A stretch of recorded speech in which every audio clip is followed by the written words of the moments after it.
In 2023, the largest longevity study ever conducted tracked over 400,000 people for 12 years. The researchers were searching for the single lifestyle factor that had the greatest impact on biological aging. They measured diet, sleep, stress, supplements, medication use, and dozens of other variables. When the data came back, one habit stood above everything else. People who consistently did this one thing had telomeres that aged 65% slower than those who did not. Their inflammatory markers were lower. Their cardiovascular systems were stronger. Their brains were larger. And their risk of dying from any cause was cut nearly in half. The habit was not a special diet. It was not meditation. It was not some expensive biohacking protocol. It was exercise, but not the kind most people think. The specific type, intensity, and dose of exercise matters enormously, and most people are doing it wrong. Today I am going to show you exactly what the research says about the optimal exercise protocol for maximum longevity and how to implement it even if you hate working out.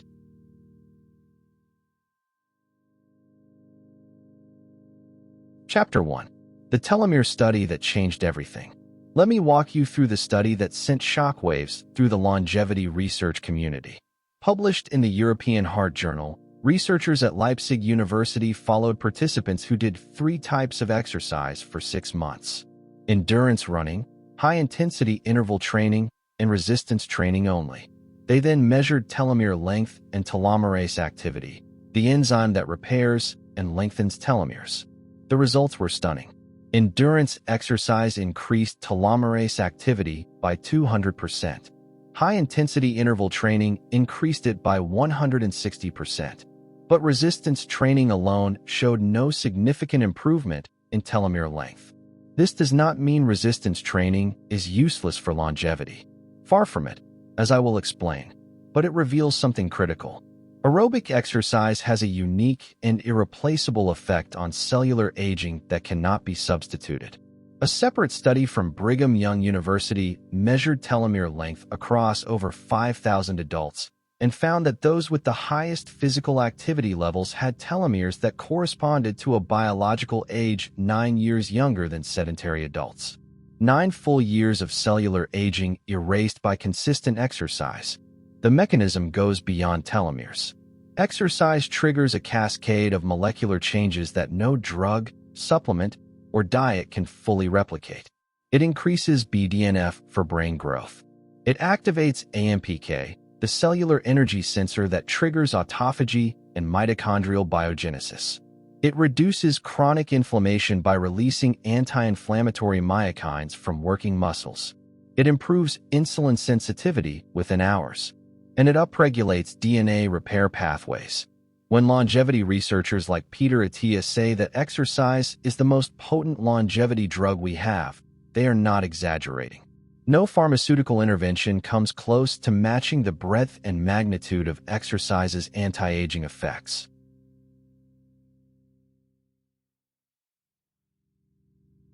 Chapter 2. Why resistance training becomes non-negotiable after 40. While aerobic exercise wins the telomere battle, resistance training addresses a threat that becomes the leading cause of disability and death in older adults. Sarcopenia. Starting around age 30, you lose 3 to 8% of your muscle mass per decade. After 60, this accelerates dramatically. And sarcopenia does not just mean you get weaker. A meta-analysis of over 35 million adults published in Medicine and Science in Sports and Exercise found that low muscle mass was associated with a 60% higher risk of all-cause mortality. 60%. Muscle is not just for looking good. It is your largest endocrine organ and metabolic sink. Every pound of muscle improves insulin sensitivity, glucose disposal, and metabolic rate. Muscle produces hundreds of signaling molecules called myokines that reduce inflammation, protect the brain, and support immune function. When you lose muscle, you lose all of these protective effects simultaneously. Research from Penn State followed over 3,000 adults for 15 years and found that older adults with low muscle strength had a 230% higher risk of dying compared to those with high strength. The association was even stronger than the link between mortality and blood pressure or cholesterol. A randomized controlled trial published in the British Medical Journal found that resistance training in adults over 60 improved bone density, reduced fall risk by 40%, improved cognitive function, and decreased symptoms of depression. The evidence is overwhelming. After 40, resistance training is not optional. It is a medical necessity. The minimum effective dose is 2 sessions per week targeting all major muscle groups. Compound movements like squats, deadlifts, presses, and rows give you the most anti-aging benefit per minute spent. Progressive overload, gradually increasing the weight or difficulty, is essential to continue stimulating muscle growth. You do not need to become a bodybuilder. You need to maintain the muscle mass and strength that protects you from frailty, falls, metabolic disease, and premature death.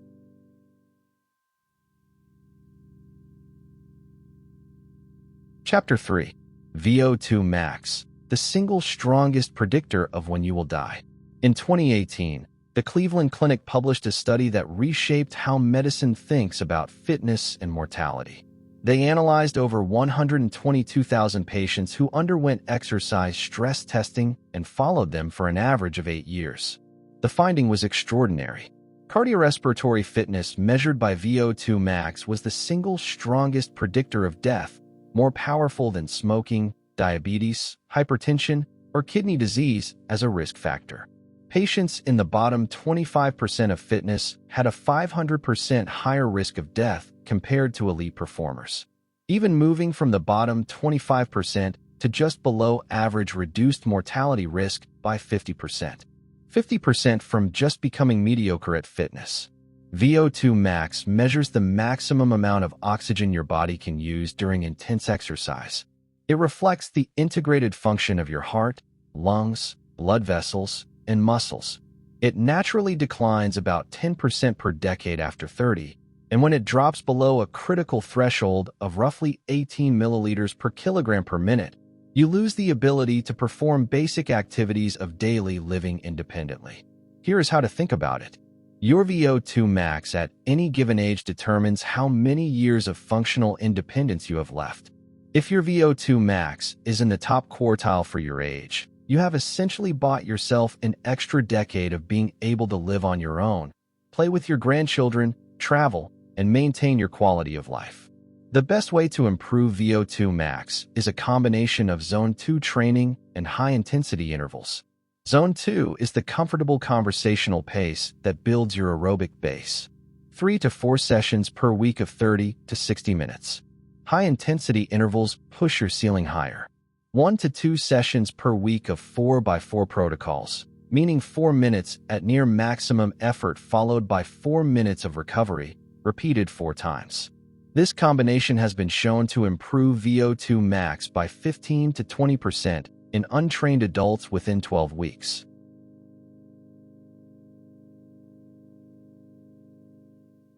Chapter 4. The minimum effective dose that most people get wrong. The biggest mistake people make with exercise and longevity is the all-or-nothing approach. They either train like an athlete 6 days a week, or they do nothing. And when life gets busy, they default to nothing.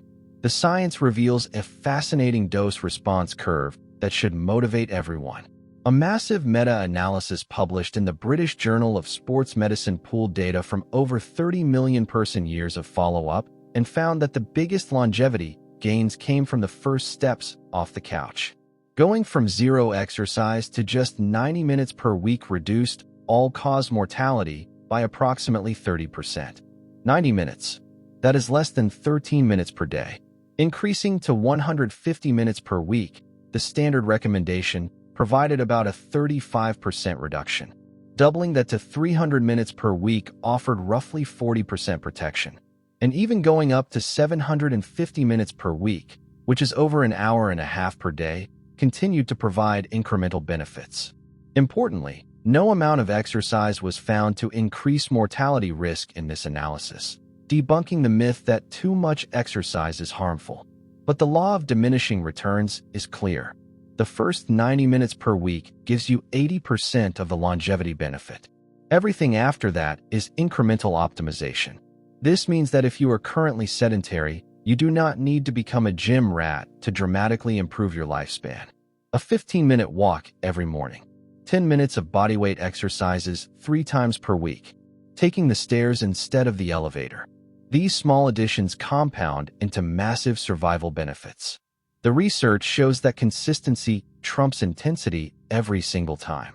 5 15-minute walks per week is far more powerful for longevity than one 90-minute weekend warrior session followed by 6 days of sitting.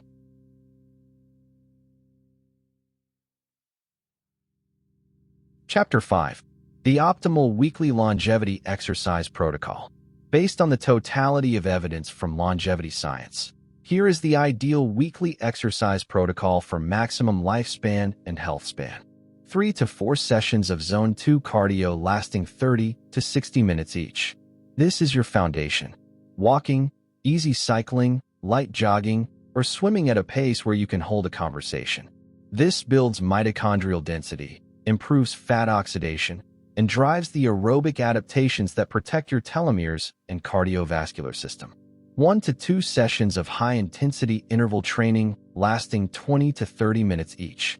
This pushes your VO2 max ceiling higher and triggers powerful hormonal and metabolic responses. The 4x4 Norwegian protocol is the gold standard. For minutes at 85 to 95% of maximum heart rate, followed by 4 minutes of active recovery, repeated 4 times. 2 to 3 sessions of resistance training lasting 30 to 45 minutes each. Focus on compound movements that target all major muscle groups. Squats, hinges, presses, pulls, and carries. Progressive overload is essential. Track your weights and aim to gradually increase load or volume over time. Daily mobility and flexibility work lasting 10 to 15 minutes. This is the most neglected component, but critical for maintaining the movement quality that prevents injury and disability. Simple stretching, yoga flows, or dedicated mobility routines keep your joints healthy and your body functional for decades. This protocol totals roughly 5 to 7 hours per week. But remember the dose-response data from Chapter 4. Even half of this provides enormous longevity benefits. Start where you are. If you are sedentary, begin with daily walks and 2 resistance sessions per week. Build from there. The best exercise program for longevity is the one you will actually do consistently for the rest of your life. Exercise is not about six-pack abs or marathon times. It is about buying yourself decades of functional, independent, mentally sharp living. The science is crystal clear. Nothing we have ever discovered comes close to exercise in terms of its ability to slow aging, prevent disease, and extend healthy lifespan. Aerobic exercise to protect your telomeres and build your aerobic engine. Resistance training to preserve the muscle that keeps you independent. And pushing your VO2 max to ensure you have the fitness reserves to thrive, not just survive, into your 80s and 90s. Start this week. Go for a walk today. Do 10 squats right now. The first step off the couch gives you the biggest return on investment in all of longevity science. If this video motivated you to move, subscribe to Longevity Lab because every week we break down the science of living longer, stronger, and healthier. Drop a comment with your current exercise routine or the one change you are committing to today. I will see you in the next one.